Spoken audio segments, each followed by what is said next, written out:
জেলা থেকে সরাসরিতে এবার জেলার বিভিন্ন খবরের দিকে নজর রাখবো। আলিপুরদুয়ারে চলে যাব। আলিপুরদুয়ার সেখানে যে হাসপাতাল, জেলা হাসপাতাল, সেখানে বেআইনি পার্কিং এর বলি সদ্যজাত। চাঞ্চল্যকর অভিযোগ আলিপুরদুয়ার জেলা হাসপাতালে।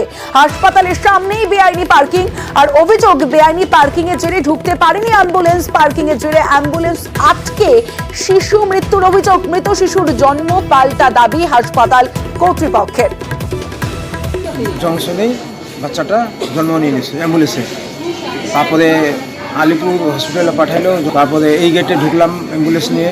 হ্যাঁ, অ্যাম্বুলেন্স এই গেট থেকে পাঠাই দিল, গেট মানে ওই গেটে যাও, ওই গেট থেকে আবার এই গেটে পাঠাই দিল। 20 মিনিট টাইম লাগলো এইটুকু রাস্তায়। অ্যাম্বুলেন্স যদি টাইম মতন ঢুকলো, বাচ্চাটা কিছু একটু থাকতো। অ্যাকচুয়ালি বাচ্চাটার যেটা মারা গেছে সেটা অ্যাম্বুলেন্সেই ডেলিভারি হয় এবং ডেলিভারির পরপরই হয়তো মারা গেছে। কোথাও ইমার্জেন্সিতে যখন বাচ্চাটা এসছে তখন বাচ্চাটা মৃত অবস্থায় রিসিভ করা হয়। ওই অ্যাম্বুলেন্সের ড্রাইভার হয়তো বুঝতে পারেনি বলে ওই প্যাসেজটায় ঢোকার চেষ্টা করে, কিন্তু ওই বাইকগুলোর জন্য ঢুকতে পারেনি। যাই হোক, কেন তো বাইক রাখার কথা নয়। আমরা ওই বাইকের এর আগেও অনেকবার ফাইন করেছি ওখানে বাইক রাখার।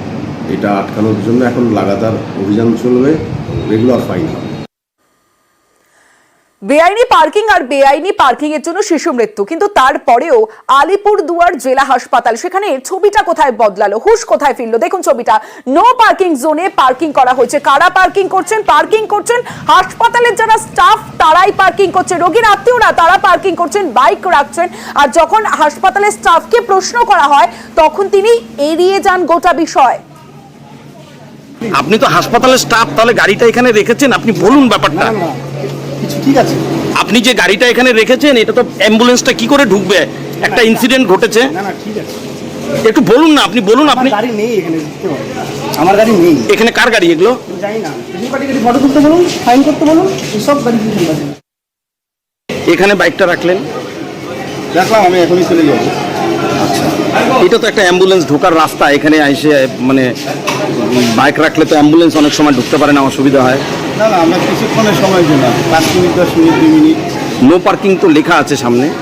আর নো পার্কিং সে আমরা সবসময় আসি না, খেয়াল করি না। গাড়িটা এখানে রেখেছেন?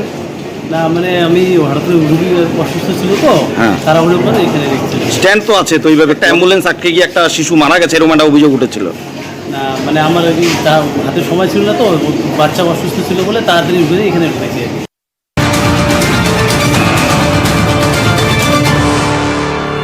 নিউজ 18 বাংলায় আমরা আলিপুরদুয়ার জেলা হাসপাতালের খবর দেখাই এবং নিউজ 18 বাংলার খবরের জের এবার বেআইনি পার্কিং খালি করতে নির্দেশ দিলেন আলিপুরদুয়ার জেলা হাসপাতালের সুপার। আরো বিস্তারিত জানাবে রাজকুমার রয়েছে আমাদের সঙ্গে। রাজকুমারের সঙ্গে কথা বলবো। রাজকুমার, আমরা নিউজ 18 বাংলায় এই খবর দেখাই, তারপরেই তৎপরতা আমরা দেখতে পাচ্ছি। একদমই, দেখো, আমাদের নিউজ 18 বাংলা এই খবর দেখানোর পরেই কিন্তু একেবারে নড়ে চড়ে বসেছে আলিপুরদুয়ার যে জেলা সদর হাসপাতাল কর্তৃপক্ষ। তারা একেবারে রণংদেহী মূর্তি নিয়ে কিন্তু ঝাঁপিয়ে পড়েছে বেআইনি পার্কিং উচ্ছেদের জন্য। তার কারণ হাসপাতালের যে সুপার পরিতোষ মণ্ডল, তিনি কিন্তু নিজে হাতে অভিযান শুরু করেছেন।